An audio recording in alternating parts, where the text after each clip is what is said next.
Point of the Rapid Results Initiative is usually to try and get as many people as possible to take up HIV testing and counseling.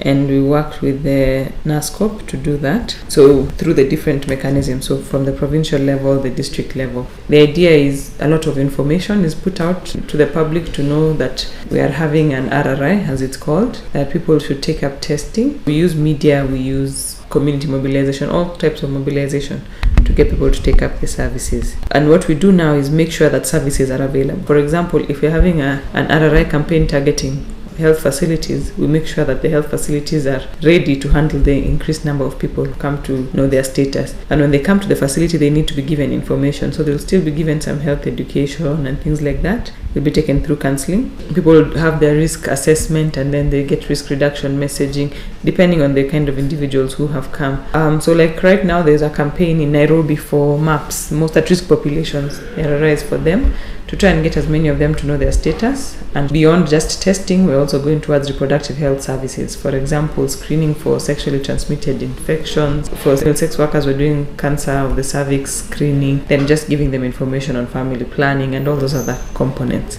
And our role like LVCT, apart from working with government, just make sure the logistics of the RRI work, we actually do the testing ourselves in some of the places we support. Usually there's a target set of how many people we hope to achieve in a given time, and it's a country target, then cascaded down to every province, every district, like that. You go beyond just testing. It's the risk reduction messaging for those who are negative. For those who are positive, you try and ensure they enter into care and treatment.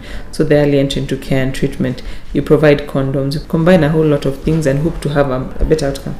But generally, the evidence has shown that those who are HIV positive and are diagnosed positive and given the correct post-test counseling actually do have behavior change better than those who are negative. And that is what has informed what is called prevention with positives. That you find that these people are very willing and very understanding about how to protect themselves from getting other infections and how to live positively, how to manage their own infection, and also how to prevent infecting others. The first thing is knowing your own status, and then knowing that of your partner, and then entering into care and treatment using another risk reduction strategies. We do have also the discordant couples, and there are quite many. And in fact, we work with an organization, Discordant Couples of Kenya. They're able to get psychosocial support to live as discordant couples, and most of them have stayed negative. The problem we have is actually those who are HIV negative, because people see that, okay, I've been leading a risky life and I'm still negative, so I can continue being just leading a risky life. To reach out to the negative, so that they're now packaged interventions that have been shown to work in other countries, we're now adapting them to the local setting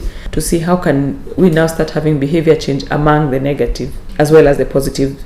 We have 166,000 new infections every year, and majority of those are among people in steady heterosexual partnerships or unions. So we need to address that group. And then now the most at-risk groups, starting with the men who have sex with men, then sex workers and IDUs.